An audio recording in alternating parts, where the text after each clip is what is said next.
గుడిలో మదన్ లక్ష్మిల పెళ్లికి అన్ని ఏర్పాట్లు కూడా పూర్తవుతాయి.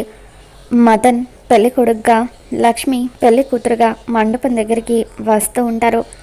ఇకప్పుడు లక్ష్మి ఒక చోట నిలబడి ఎంతగానో బాధపడుతూ ఉంటుంది. విహారీని తలుచుకొని ఏడుస్తూ ఉంటుంది. అప్పుడే విహారీ అక్కడికి వచ్చి ఒంటరిగా ఉన్న లక్ష్మితో లక్ష్మి అని చెప్పి పిలుస్తూ ఉంటాడు. ఇక విహారీని చూడగానే బాధగా తనని హత్తుకొని ఎంతగానో ఏడుస్తూ ఉంటుంది. ఇకప్పుడు విహారీ లక్ష్మిని పట్టుకొని, చూడు లక్ష్మి, నువ్వు ఈ పెళ్లి చేసుకోవడానికి ఎందుకు ఇంతలా బాధపడుతున్నావో నేను అర్థం చేసుకోగలను. కానీ నువ్వు ఏం భయపడాల్సిన అవసరం లేదు. మదన్ చాలా మంచివాడు. నువ్వేం ఆలోచించకుండా తనతో తాళి కట్టించుకో, నీకు అంతా మంచి జరుగుతుంది అని చెప్పి విహారీ లక్ష్మికి చెప్తాడు. ఇక ఆ తర్వాత విహారీ అక్కడి నుండి వెళ్ళిపోయిన తర్వాత లక్ష్మి ఒంటరిగా ఒక చోట కూర్చొని ఎంతగానో బాధపడుతూ ఉంటుంది.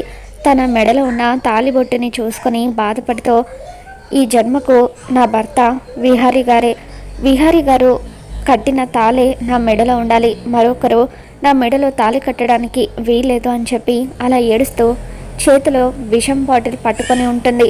మరో పక్క మదన్ పీటల మీద కూర్చొని ఉంటాడు. పంతులు గారు మదన్ చేత పూజ చేస్తూ ఉంటారు. మరి పెళ్లి చేసుకోవడం ఇష్టం లేక లక్ష్మి ఆ విషయాన్ని తాగేస్తుందా, లేదంటే లక్ష్మి బాధ చూడలేక విహారీ లక్ష్మియే తన భార్య అన్న విషయం ఇంట్లో అందరికీ చెప్పేస్తాడా? ఏం జరగబోతుందో మళ్ళీ మన ఛానల్ తెలుసుకుందాం. ఈ వీడియో నచ్చినట్లయితే లైక్ చేయండి.